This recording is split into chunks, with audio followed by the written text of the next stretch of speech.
todos. En nombre de la Vicepresidencia de Investigación, les damos la más cordial bienvenida a este evento de los seminarios de los viernes, ¿verdad? De los últimos viernes de cada mes. Aquí nos estamos viendo para pues tener un seminario de investigación con las diferentes temáticas de nuestros profesores e investigadores. Me da un gusto estar aquí, me da mucho gusto estar aquí con ustedes y recibir en esta ocasión a un gran profesor que desde que yo llegué a la institución, ¿verdad? He estado en contacto con él y pues excelente profesor, el doctor Jürgen Magneck. Él es profesor investigador de nuestra institución. Él tiene más de 25 años de experiencia en estudios acuíferos, hidrología isotópica, calidad y contaminación del agua, manejo del agua y nexo agua, energía y alimentos. Además de ser profesor de nuestra institución, funge como líder del grupo de investigación en ciencia y tecnología del agua. Y bueno, él fue director fundador del Centro del Agua para América Latina y el Caribe. Tiene varios reconocimientos, entre ellos ser miembro del Sistema Nacional de Investigadores en su nivel 2. Ha recibido varios premios, como el premio Dr. Karl Heinz. No digo el siguiente apellido porque me sería complicado pronunciarlo, en Austria. El premio Eternit Tifbo de Austria también, y el premio Rómulo Garza de la institución en México. Es autor de más de 100 artículos científicos, 3 libros, y además es editor de revistas en su área de, por ejemplo, Total Environment, Elsevier, etc. Entonces, sin más, doctor Jürgen Magneck, por favor. Y lo que no conocen a lo que represento, pues trabajo en el Centro del Agua para América Latina y el Caribe, y este centro ya tiene casi 14 años de existencia. Tenemos un gran número de profesores especialistas en el tema del agua, energía, enfocado a temas como seguridad hídrica, seguridad energética, economía circular del agua, gestión inteligente de los recursos, transformación urbana y descarbonización. Este centro se creó con la idea de crear capacidades en el Tecnológico de Monterrey en el marco del Nexo, que es un área que se está fomentando en el Tecnológico de Monterrey. Y algunos resultados que hemos tenido, pues en cuanto a publicaciones, papers, libros, artículos, cursos abiertos masivos en línea, conectamos con diferentes empresas y también la vinculación a través de los foros eventos de alumnos, eventos de retos de alumnos para la innovación. Entonces es todo una gran cantidad de actividades que hemos realizado en los últimos 13, 14 años, y tenemos también con nosotros una red de colaboración con diferentes universidades, así como profesores estrellas, profesores insignia, que están contribuyendo y participando en este grupo de investigadores. Representa aquí el grupo de investigación de ciencia y tecnología del agua, y estamos haciendo estudios en diferentes ámbitos, que es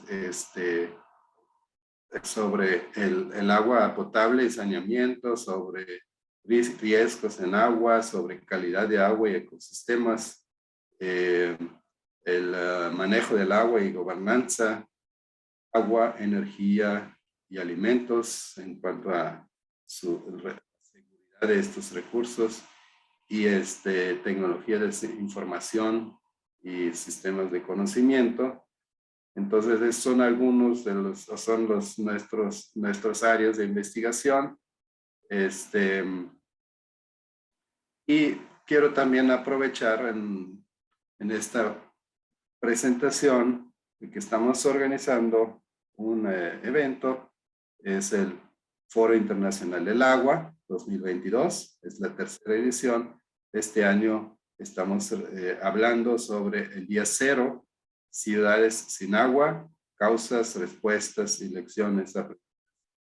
Este evento se lleva a cabo del 6 al 7 de octubre próximamente, la próxima semana, jueves y viernes, y tenemos paneles, retos de innovación, experiencias de investigación, todo un programa nutrido de expertos, pero también la participación de alumnos de nuestro posgrado, de maestría y doctorado, y alumnos de pregrado. Entonces el evento es gratis, es presencial y también en línea. En presenciales en rectoría, y pues te esperamos. Y abajo es donde pueden ustedes registrarse. Es importante registrarse consultando la página donde viene toda la información. Bueno, ahora después de esta promoción voy a concentrarme sobre el tema, o en el tema de reflexiones del agua, de energía y alimentos, el nexo que hay entre estos recursos. Es un tema que ya desde hace tiempo en el TEC está, pues, hay un interés en estas áreas. Existe investigación documentada y pues yo quiero concentrarme un poco más sobre el continente o la zona América Latina y el Caribe, incluyendo México. Cuál es la situación actual y cuáles son los futuros retos. Dado que, déjame, a ver. Entonces, tenemos como organización, como contenido, voy a hablar sobre qué es el concepto nexos, cuáles son las condiciones biofísicas y socioeconómicas de América Latina, cuál es la situación en cuanto a agua, energía, alimentos, cómo se puede medir el nexo agua, energía, alimentos, y voy a presentar un par de investigaciones que hemos realizado en este contexto. Bueno, el concepto nexo nace hace más o menos 11 años, donde en una conferencia muy importante de la ONU, en la ciudad de Bonn, a partir de algunos reconocimientos, se reconoce que estamos enfrentando cada vez una crisis más fuerte en cuanto a energía, agua y alimentos, a estos tres recursos, ya que requeremos más, pero no los tenemos disponibles en muchas partes del mundo. Entonces, necesitamos se reconoce que necesitamos manejar de manera más efectiva estos recursos para lograr mejores resultados en cuanto a la sostenibilidad. Y sobre todo, hay que ver esto también en el marco de las metas de desarrollo sostenible expresados por la ONU, donde 3 de ellos, cuando menos 3, están justamente enfocados o enumerando o mencionando el tema del agua, energía y alimentos. Concretamente, en cuanto a alimentos, es cero hambre. En cuanto al agua, es agua limpia, agua y saneamiento limpio y asequible, y también en energía asequible. Esos son básicamente las tres metas, pero estas también influyen en otras metas globales de sostenibilidad, por ejemplo, en el tema de calidad de vida, calidad de educación, etcétera, vida acuática, etcétera. Entonces, es un tema podría decir súper importante. Entonces, el nexo atrayó en la academia, pero también en el sector público, en las últimas 2 décadas, mucha atención, concepto engloba la idea de que la producción y el consumo, o sea, las cadenas de producción y consumo de agua, energía, alimentos, pues están intrínsecamente relacionados. A pesar del hecho de que esta relación siempre ha existido, pues apenas se reconoce en el 2011 en una conferencia mundial organizada por la ONU. Entonces, podemos ver en la gráfica cómo ha ido creciendo el número de publicaciones sobre este tema. En cuanto, ya son más de 1000 publicaciones sobre el nexo agua, energía, alimentos a nivel académico.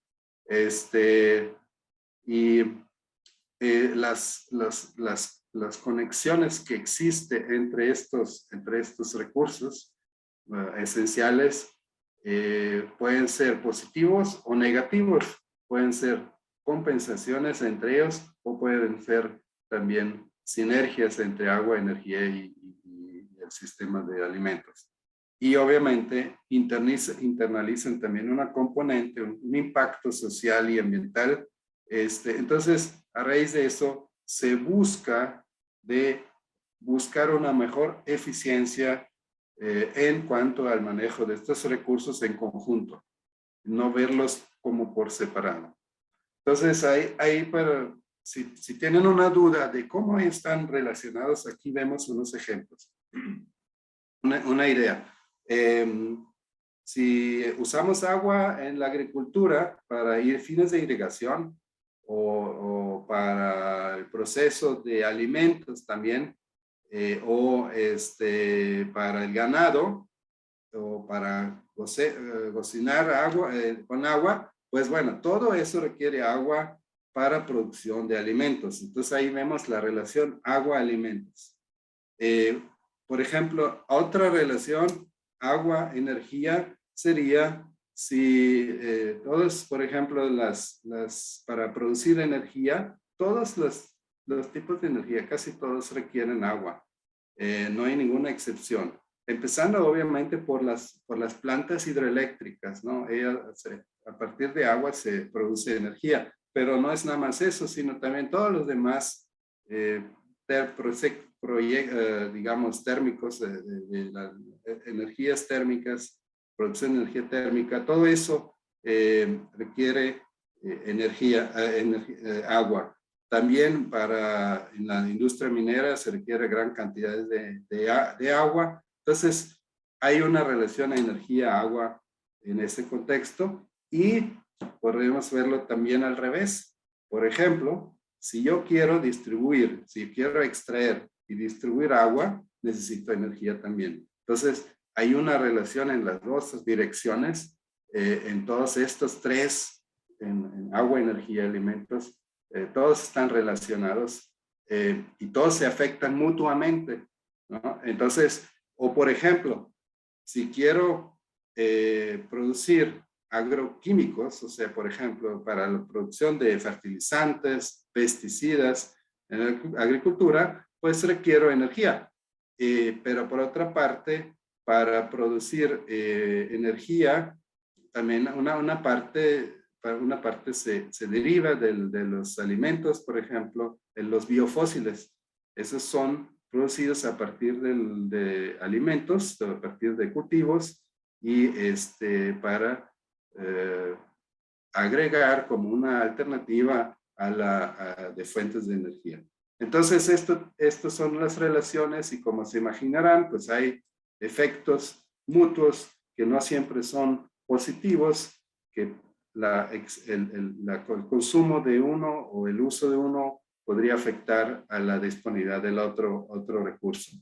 Entonces, todo está vinculado, todo está relacionado.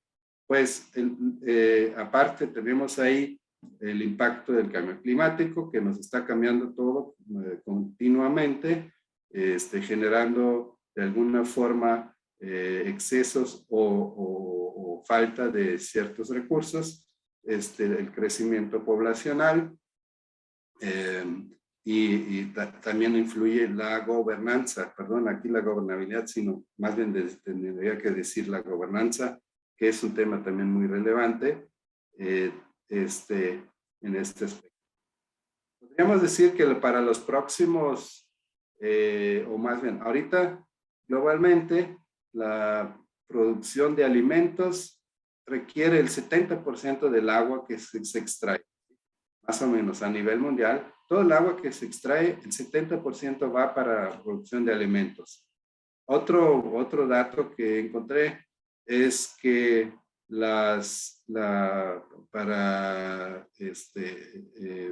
de todas las extracciones de agua, el 10% se usa para la producción de energía. Por otra parte, en el uso del agua en las plantas de tratamiento de aguas residuales, se requiere energía. Esa energía y para la extracción de agua potable, agua de pozos, de diferentes fuentes de agua, se requiere un 8% de la energía total. Entonces son datos mundiales que nos hacen pensar, bueno, ¿qué podemos hacer? ¿Por qué entonces el nexo está claro, ¿no? Hay un tema de seguridad, agua, energía, alimentos. También sobre todo en América Latina, el tema es muy interesante porque hay muchísimo potencial de aprovechar estos recursos. Por eso escogimos también la zona, no nada más porque vivimos en una zona, en esta zona, sino también hay un gran potencial ahí. Actualmente en América Latina experimentamos una crisis ambiental, pues hay mucho deterioro en cuanto a, por ejemplo, deforestación, mala calidad de agua en los cuerpos de agua, etcétera, ¿no? Hay muchas áreas de oportunidad. Entonces existe un gran potencial y a pesar de que tenemos muchos recursos de agua y energía, potencial, ¿verdad? Es muy alto, aún así tenemos ahí retos y tenemos dificultades inclusive para nutrir a toda la población.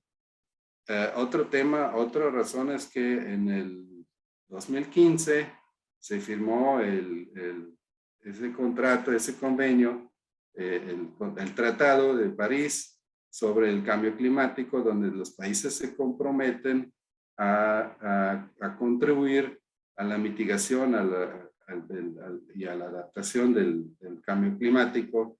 Entonces hay un compromiso internacional, que eso también es una razón más. Y también el avance tecnológico pues nos permite el día de hoy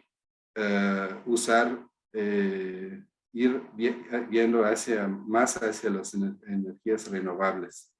Entonces, bueno, ¿cuál es la perspectiva aquí, de acuerdo a unos autores? ¿Cuál es la perspectiva para América Latina para el 2050? A partir del 2018, bueno, vamos a tener que encontrar 31% más alimentos para la población por su crecimiento. También necesitamos 50% más energía y 75% más agua. Eso es un gran reto y entonces, pues veamos muy brevemente cuáles son las condiciones en América Latina y el Caribe, que en realidad son 21 países que son muy diversos entre sí. Es un área de 10 veces más grande que México en total, 20 millones de kilómetros cuadrados. Y pues el clima es muy diverso, que va de climas muy húmedos hasta climas desérticos como en el norte de México, y por lo mismo hay mucha vegetación que va del de bosques tropicales hasta arbustos desérticos, etcétera. Entonces es muy diversa, es muy amplia la diversidad. Ahí hay un tema también del crecimiento. Entre todas las regiones en desarrollo, pues América Latina es una de las que más rápido crece, 654 millones actualmente, y cada año agregamos 1%. Esos serían más o menos 6 millones de habitantes nuevos, ¿no? Eso corresponde a cada día prácticamente una ciudad chiquita o mediana, nueva. La edad es joven, son 30 años, la edad media de la población, y pues hay mucha heterogeneidad en cuanto al ingreso, ¿no? Los países como Brasil, México y Argentina representan prácticamente el 70% de la riqueza en la región.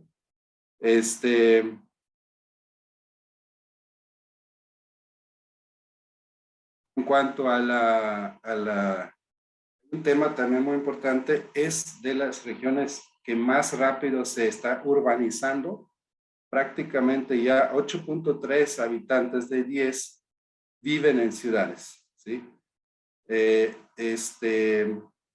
Y aún así, a pesar de esta urbanización, tenemos casi la mitad del agua, pues sigue siendo área forestal, con un gran potencial de crecimiento agrícola. Tenemos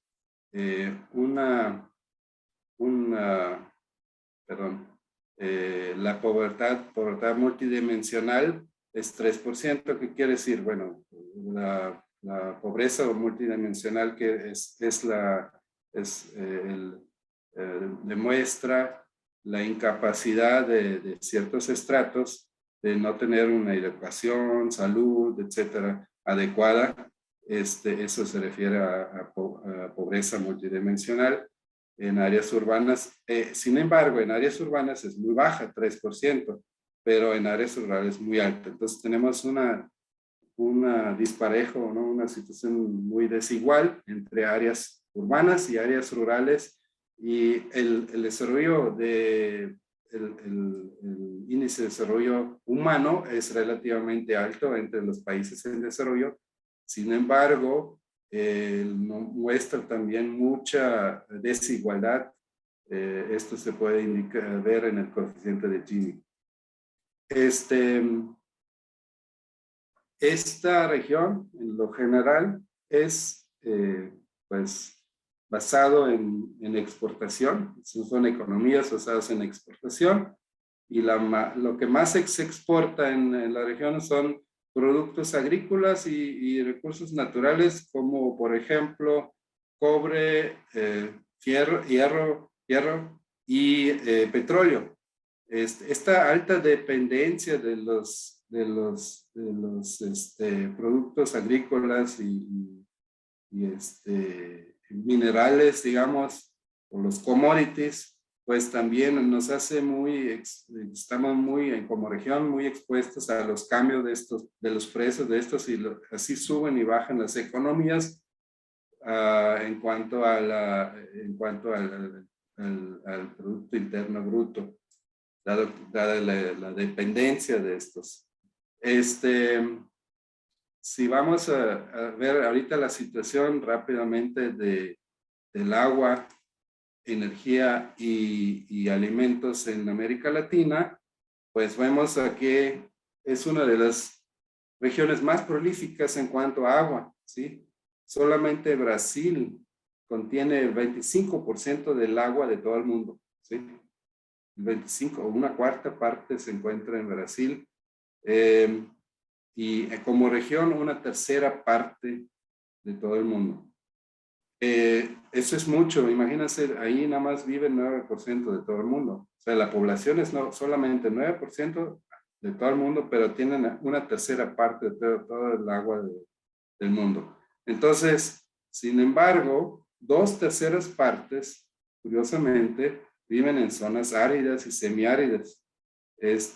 Por ejemplo, en el centro y norte de México, inclusive en Brasil, que tanta agua tiene, hay una parte, como podemos ver aquí en el mapa, hay una parte seca ¿sí? Al noreste de Brasil, semiárida, Sao Paulo, por ejemplo. Tenemos también en el centro sur de Argentina, al centro norte de Chile, parte de la zona costera del Perú y de Ecuador, y parte de Bolivia. Entonces se tiene muchas zonas que sí tienen poca disponibilidad de agua. Se habla pues de una escasez de agua física. Eso quiere decir que no está disponible porque no llueve mucho, pero también se habla de una escasez económica, que quiere decir que sí podría estar disponible, pero no se tienen los medios para extraer, no hay recursos económicos para extraer el agua. Eso también existe en algunas partes. Entonces, podemos ver que no se ve tan optimista el recurso de agua en América Latina. Otro tema es la huella hídrica. Usualmente, cuando hablamos del agua, solamente nos fijamos en la huella hídrica, la llamamos azul. La huella hídrica azul es el agua que se encuentra en los lagos, en los acuíferos, en los ríos, en las presas. Esa agua, pues, se extrae y se usa en cultivos, en ganado, en industria, en uso doméstico. Ahí viene, en este país, vemos a la derecha, pues la distribución en América Latina, casi tres cuartas partes prácticamente se usa en cultivos, una muy pequeña parte en industria, una parte en ganado y otra en uso doméstico. En grandes rasgos, esos son los usuarios principales.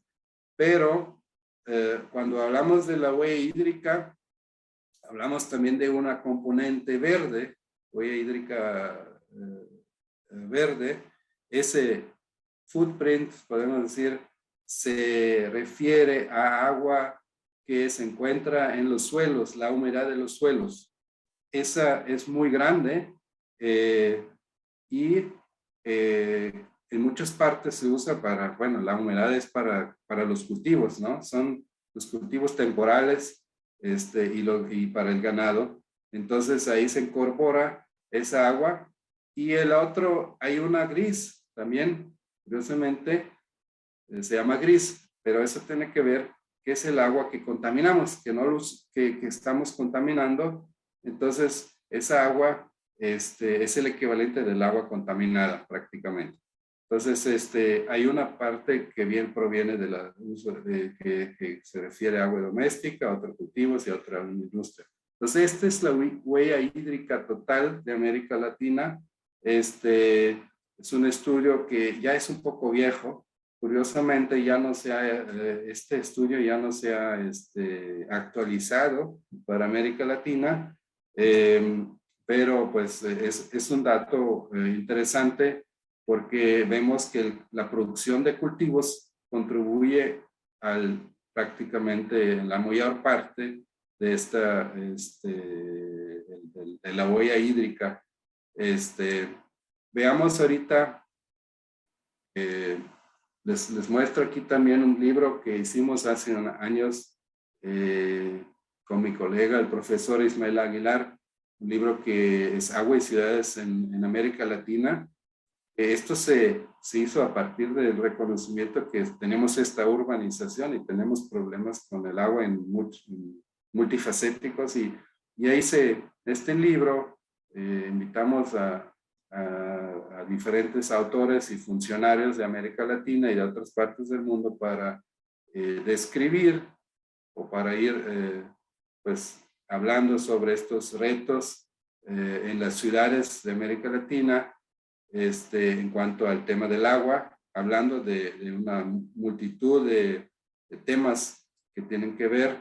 Muchas veces eso no se ve en conjunto, se ven las dos cosas por separado, pero reconocemos ya esto es muy importante porque hay riesgos de manejo, la infraestructura en las ciudades, tenemos el tema de agua potable, saneamiento, todo eso, el tema de inundaciones, el tema de sequías. Entonces, todo eso es un un tema que vale la pena conocer más a detalle y aprender aprender de esta situación y innovar, buscar nuevas soluciones. Este libro también salió, bueno, antes se produjo en Erskine y posteriormente el BID pidió producirlo en español, dada la importancia para América Latina, se tradujo al español. Básicamente está dirigido pues a funcionarios académicos, practicantes, o sea, profesionistas del sector, y bueno, que sirva como una guía este libro. Y bueno, ahorita voy a hablar un poco más sobre la energía. La situación de la energía en América Latina es que podemos ver, si lo comparamos con otras regiones mundiales, América Latina tiene un bajo uso energético. En este caso se expresa el uso energético como kilogramos de equivalentes de petróleo per cápita. Es muy bajo. Y de hecho, hay una baja, lo que podemos ver, hay una baja explotación de la energía para la riqueza. Es decir, no hemos sido capaces de transformar la disponibilidad de energía a riqueza, porque estamos dentro de los países que no hemos podido intensificar el uso de energía. En la misma región, dentro de la misma región, si vemos todos los países, bueno, hay países como Chile, Argentina, Uruguay, Brasil y México, que representan casi el 85% de la riqueza de la región, pues esos son los que más han podido aprovechar la energía disponible. Y si vemos ahorita la situación de los diferentes consumidores de energía, vemos que pues gran parte se extrae, se usa en la industria y en transporte, casi el 70% de esa energía ha ido creciendo. Por cierto, todo esto ha ido en lo general, me refiero a todo el consumo energético ha ido creciendo año tras año en un 3% en promedio. Entonces, es impresionante cómo el sector energético sea tan dinámico. Si vemos del lado de la producción y el acceso, ¿no? Las fuentes de energía, vemos que el 97% de la población sí tiene acceso a electricidad, que es relativamente alto. Por ser una región en desarrollo es muy alto. Prácticamente todos tienen acceso a la electricidad. La producción energética que se ve aquí, ¿de dónde proviene? Bueno, pues el carbón es muy bajo. De hecho, es de los más bajos a nivel mundial. El carbón no es una fuente importante. Gas natural sí es relativamente importante, pero el más importante es la hidroelectricidad, ¿no? Las plantas hidroeléctricas, casi el 50% vienen de las plantas hidroeléctricas y solamente el 10% del petróleo. Eso es a nivel región, ¿verdad? Y bueno, hay una fracción, digamos, menor de recursos renovables y la energía nuclear. Es muy baja la energía nuclear. Entonces podremos compararlo con el promedio mundial. Llama mucho la atención la hidroelectricidad, que es positivo que sea tan alta, pero es bajo el resto de los recursos renovables. Y una muy baja participación del carbón.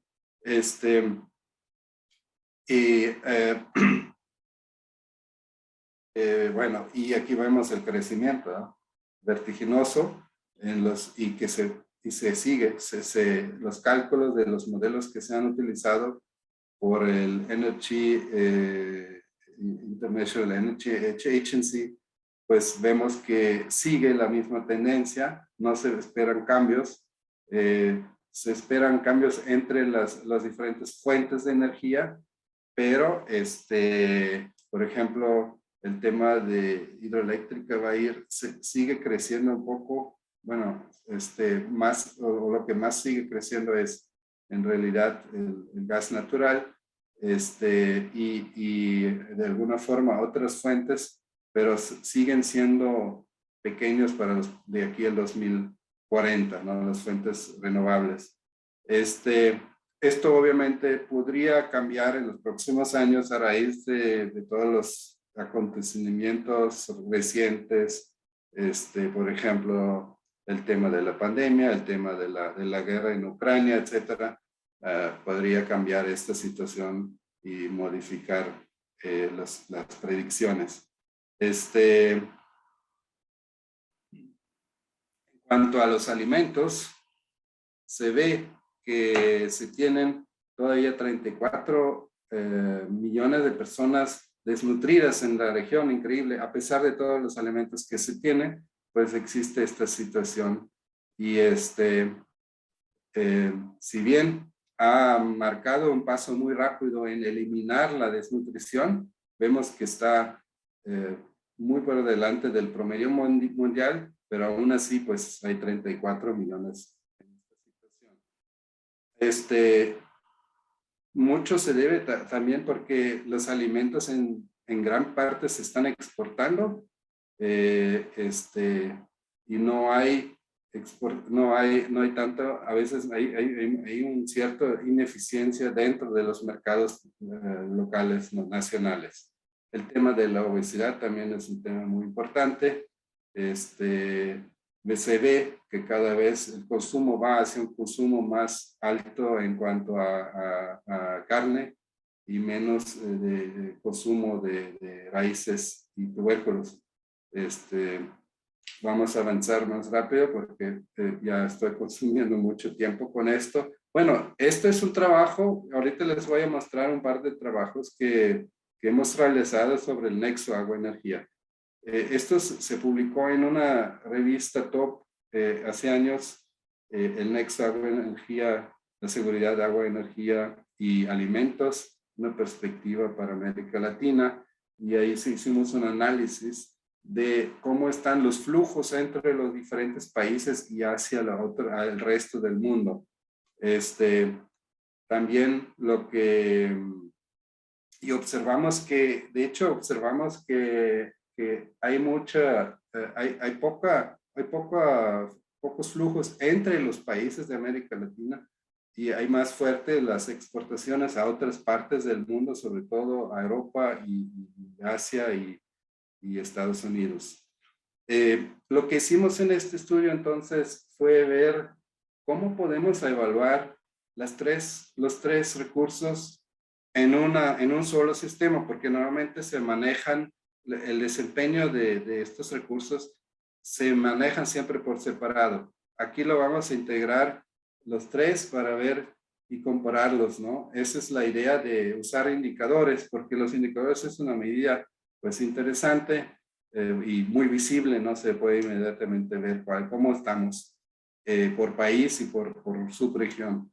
El Banco Mundial y la ONU tienen muchos datos, pero por separados. Los indicadores están separados, no están combinados. Entonces, queremos revisar los tres sectores para entender cómo el estado del desarrollo sostenible a nivel país. Entonces, desarrollamos un diagrama, bueno, un nonagón. Es una forma que tiene 9 lados, y cada sector le asignamos tres indicadores. El agua tiene 3 indicadores, la energía tiene 3 indicadores y 3 los alimentos. Y los estamos considerando tomando en cuenta las tres metas del desarrollo sostenible para que podamos ver cuál es la situación. Entonces los alineamos a estas metas. ¿Y qué es lo que evaluamos? La disponibilidad, el acceso y la sostenibilidad. por qué la disponibilidad y acceso son dos cosas diferentes? Bueno, es que una cosa es que tengas el recurso disponible y el otro es que no lo puedes acceder.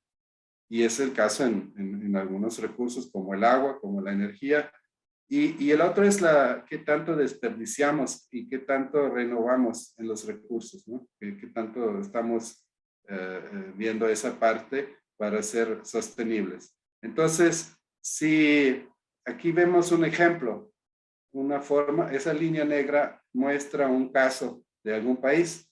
Entonces, lo que se muestra aquí, el nivel va de 0 a 100, el círculo el nivel más exterior es la meta, es la aspiración. Queremos llegar en todos los indicadores, en los nuevos indicadores hacia 100.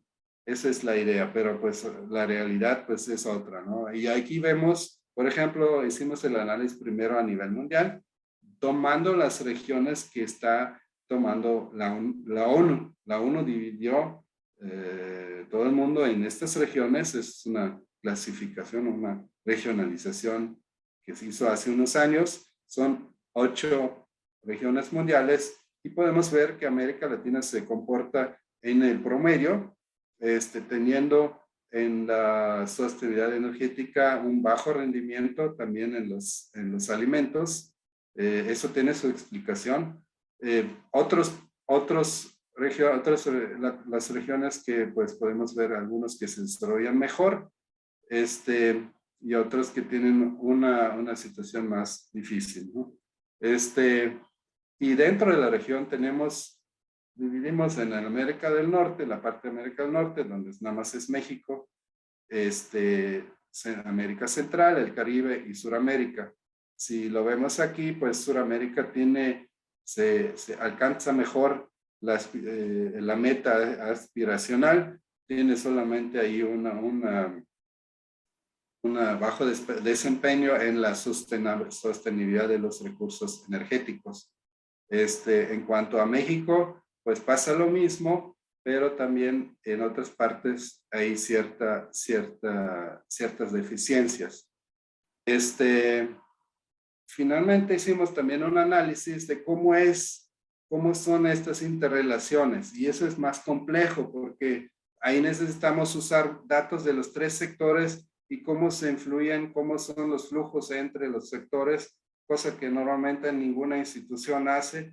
Y aquí lo hicimos para 3 países, tomando datos oficiales, pero escarbando en diferentes instituciones, con diferentes, inclusive en la academia se hicieron análisis, y solamente para los países más grandes pudimos lograr ese balance, esos indicadores. Entonces, por ejemplo, cómo estos marcan qué tanto están vinculados, por ejemplo, el tema del agua, el 76% en México se usa para fines de producción de alimentos.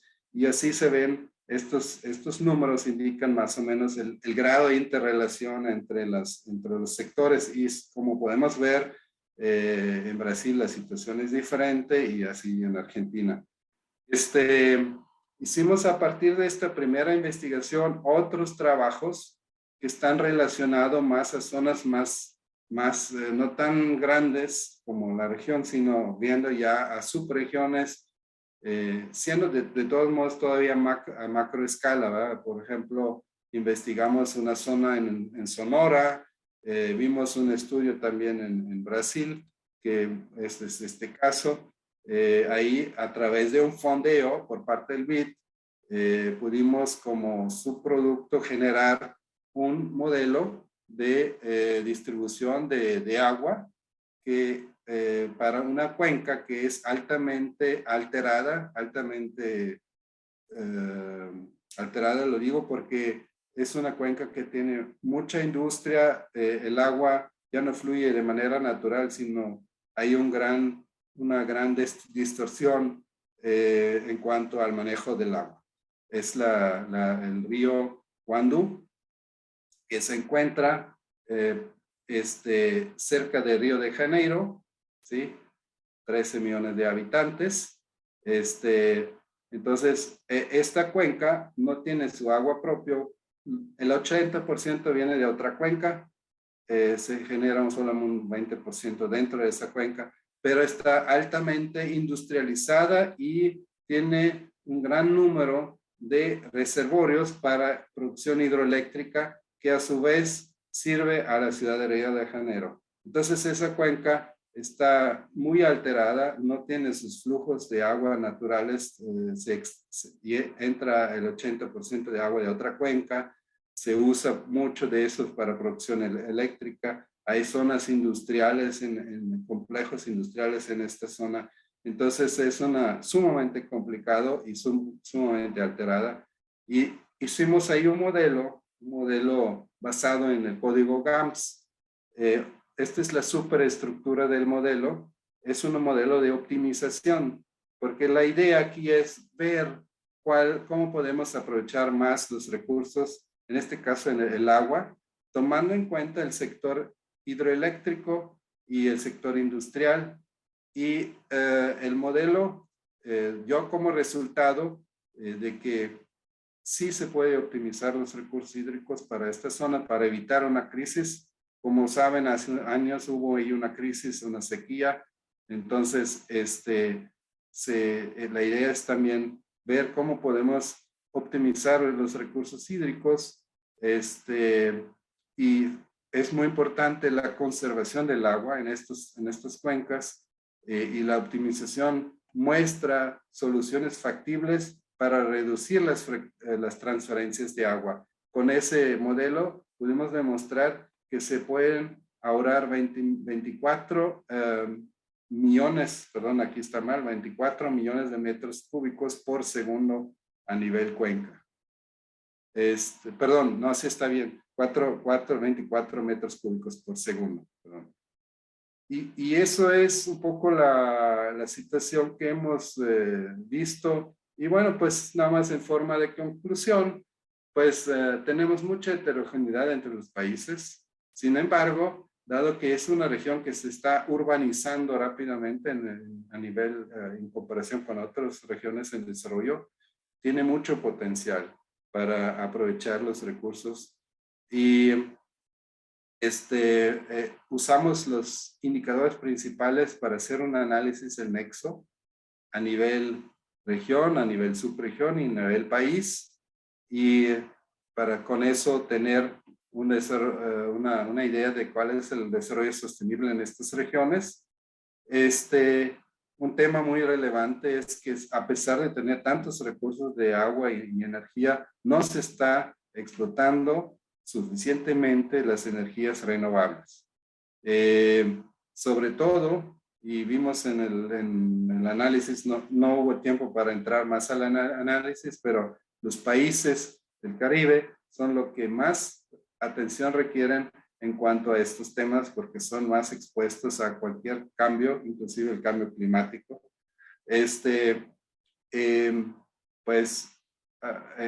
Interesante lo que hemos estudiado también, la investigación a nivel América Latina es muy poca la investigación en este tema en comparación con otras regiones como en Asia. Entonces se requieren mucho más estudios y también implementaciones o intervenciones a nivel nexos. Actualmente muchos gobiernos trabajan por separado los tres recursos y no hay una interacción entre estos tres sectores. Y hay un tema también de crisis de gobernanza y un informalismo legal. ¿Qué quiere decir? Que existen en muchas partes el tema del uso y costumbre que contradicen a veces las normas, ¿no? Entonces es un tema de gobernanza, de política pública, y bueno, como nosotros también, un punto final, pues hay un muy limitado acceso o más bien disponibilidad de datos, no se mide, muchas cosas no se miden, entonces y a veces no podemos confiar en los datos que hay. Con eso quisiera concluir la presentación de hoy sobre el nexo agua, energía y alimentos. Pues excelente presentación, como siempre, estimado doctor Malneck. Si gustan todos, pues tenemos algunos minutos para algunas preguntas. Entonces, si las pudieran ir subiendo por acá y aquí les vamos dando lectura para que nos ayude el doctor a irla respondiendo. Por cuestiones de tiempo, a lo mejor algunas no se logran responder, pero pues las tendremos aquí para que podamos después, ¿verdad? Pues en algún correo, etcétera, pues responderlas a través del doctor. Bueno, pregunta Daniel Gallego, ¿verdad? ¿Cómo podría intervenir la economía circular en el sector energético en México? Y la segunda pregunta, de una vez la leo, ¿existe en la actualidad algún instrumento que analice desde el enfoque de la economía circular el sector energético en México? Bueno, en primera pregunta, ¿cómo podemos intervenir en la economía circular en el sector energético en México? Bueno, ahí yo tomando la gráfica que mostré, primero necesitamos entender bien las interrelaciones, ¿no? que existen entre los sectores.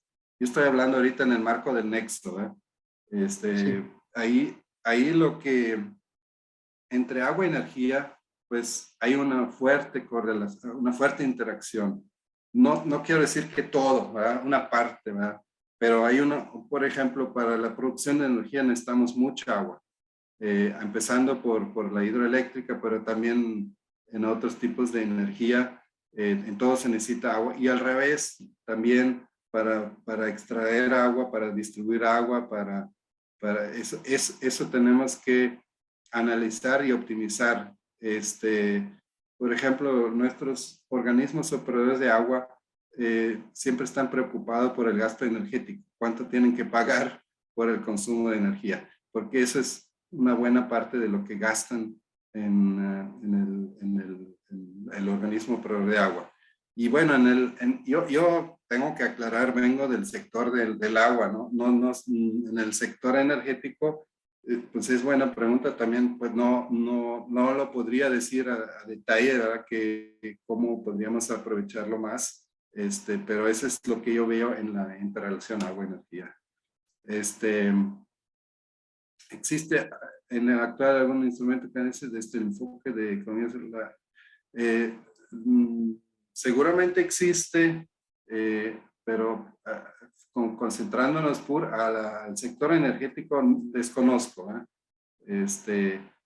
Lo que presenté ahí fueron algunos enfoques, más tipo de investigación que se han replicado en otras partes del mundo.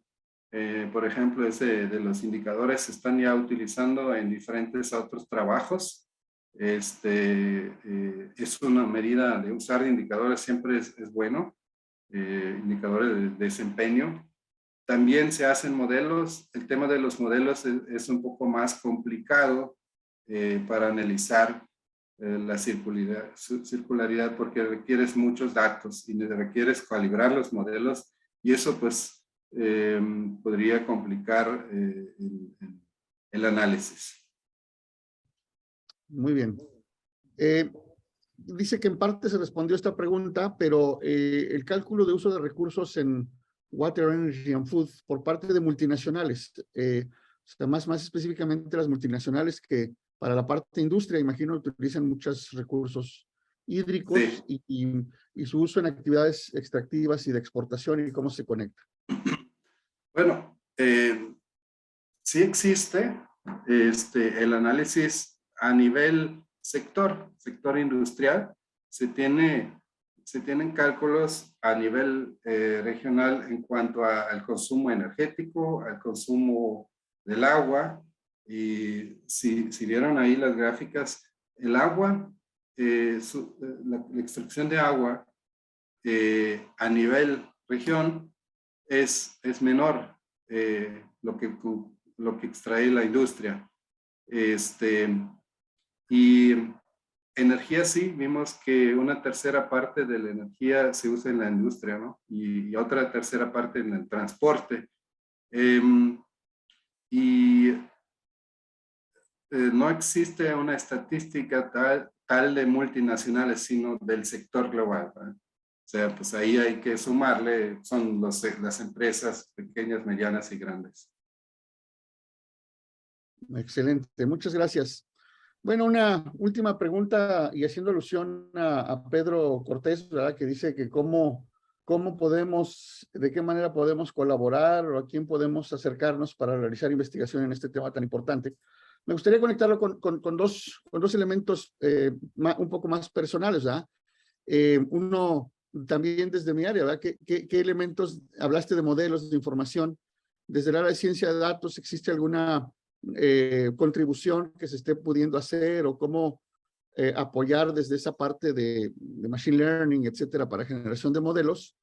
Y la otra es algo que había apuntado allá, ¿verdad? Cuando se tiene contemplado, ¿verdad? Que por esta falta de atención de este trinomio Water, Energy and Food, pues podamos comenzar como humanidad a tener problemas de falta de alimentos, por ejemplo. Sí, mire, un tema es cómo se pueden los alumnos colaborar.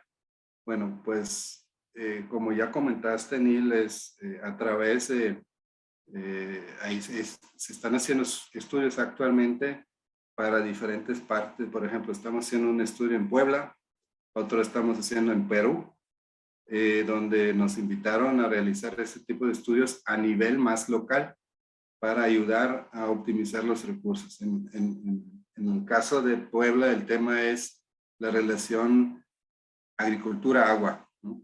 Se usa agua residual para producir cultivos, lo cual tiene sus implicaciones, ¿se imaginan? Entonces estamos analizando eso.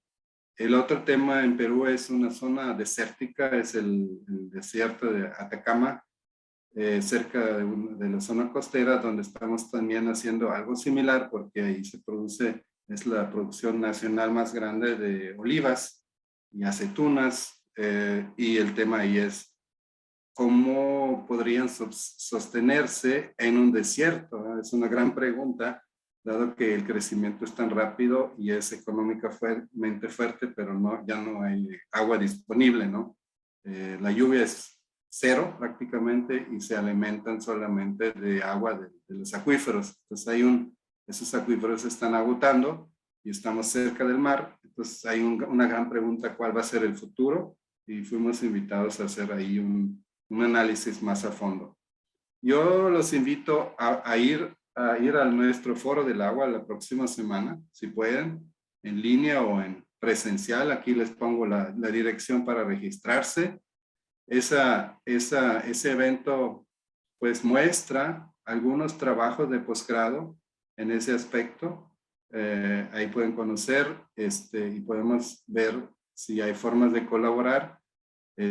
También pues tienen mi correo electrónico y yo los pongo en contacto con los investigadores. Ya aquí está apareciendo. Pues bastante interesante, bastante, pues digamos, con mucha información, tu exposición, Jürgen, de este grave problema, ¿verdad? Porque si no lo tomamos en cuenta, pues nos podemos quedar sin alimento, energía, etcétera, ¿no? Por cuestiones de tiempo, vamos a cerrar aquí el seminario. Muchísimas gracias otra vez en nombre de la Vicepresidencia de Investigación, Jürgen, por este trabajo y por este alto impacto que estás logrando. Y bueno, pues nada más hacerles la invitación a todos ustedes. Bueno, la grabación el tema está grabado y bueno, pues está disponible en los diferentes foros públicos para que se pueda revisar y analizar por todos nosotros. Y bueno, pues nada más me resta invitarlos al próximo seminario. Bueno, los últimos viernes de cada mes a las 9 de la mañana, pues aquí tenemos una invitación y estaremos enviando las invitaciones precisas. Pues muchísimas gracias, doctor. Un fuerte